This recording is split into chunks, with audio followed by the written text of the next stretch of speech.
अन्नात पाणी घातल्याने पानामधील अँटीऑक्सिडंट अन्नात मिसळतात, त्यामुळे जेवण स्वादिष्ट असतं.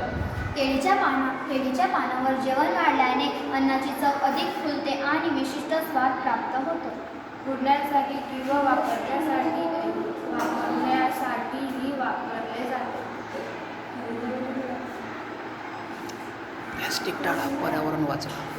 यामुळे आता आपण पर्यावरण वाचवण्यासाठी आपण केळीचे पान आणि स्टील याचा वापर जास्तीत जास्त केला पाहिजे. धन्यवाद.